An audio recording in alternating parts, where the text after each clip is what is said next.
For a long time, there has been this idea that the internet was going to revolutionize journalism and politics, and just social interaction.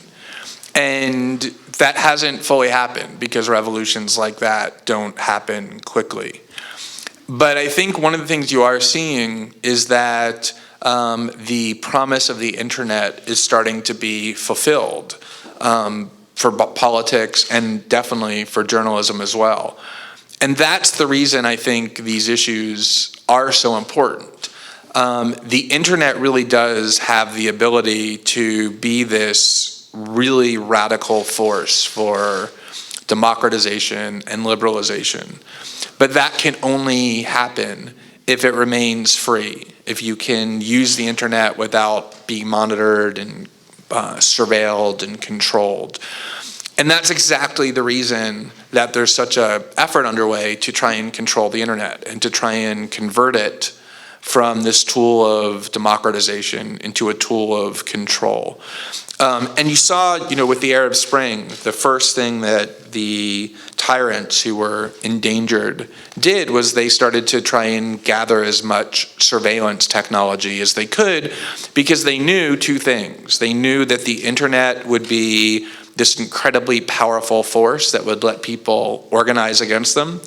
But they also knew that if they could control it, it could help them protect their own power. This is the battle that caused Edward Snowden to come forward, and I think that has caused the world to be so interested in these revelations, is exactly that, the power of the internet. And you definitely see so many changes just in journalism alone. I didn't start writing about politics or doing journalism until about 10 years ago. And even 10 years ago, if you wanted to reach a large audience with journalism, you pretty much had to go and work for some big media corporation, for the New York Times or NBC News or some big German newspaper or German television outlet here.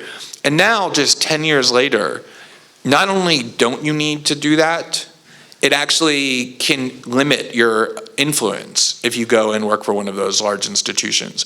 There are people who just on Twitter alone have 100,000 or 200,000 or 300,000 followers who never have worked for a large journalistic outlet in their lives. And so it has completely diversified the kinds of voices that get heard, the types of information that we get, how we think about political issues.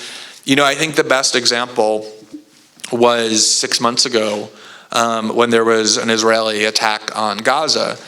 And those kind of attacks have happened so many times in the past, and they usually get talked about in a very specific sort of way. And this time it got talked about much differently. There was a lot more emphasis on the number of civilians who were being killed, the kind of indiscriminate nature of the attacks.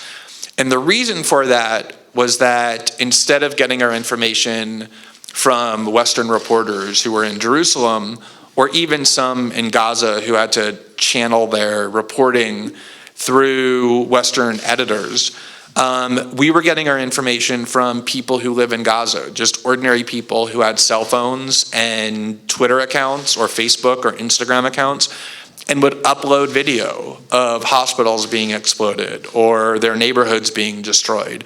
And it made it impossible to ignore. It made it impossible for Western media outlets to not cover that because it was being covered elsewhere. And it really changed the way a lot of the world perceived of that conflict. And I think you're seeing that over and over and over again. And that's a really powerful weapon. And that's the reason for me this issue of internet privacy and surveillance is so important, is because the internet is this incredibly valuable tool. And the question is, toward what end will it be put?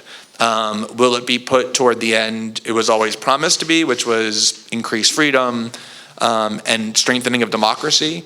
Or will it be put toward strengthening factions that are already in power? And I don't know what the answer to that is, but I think that's the battle that's being waged. There was one individual who was willing to risk everything in order to protect the privacy rights of German citizens and German political leaders. And they benefited greatly from that. And then to watch the very same people who have benefited so much from the sacrifice of Edward Snowden, namely German politicians, be unwilling to risk anything in order to do for him what he did for them.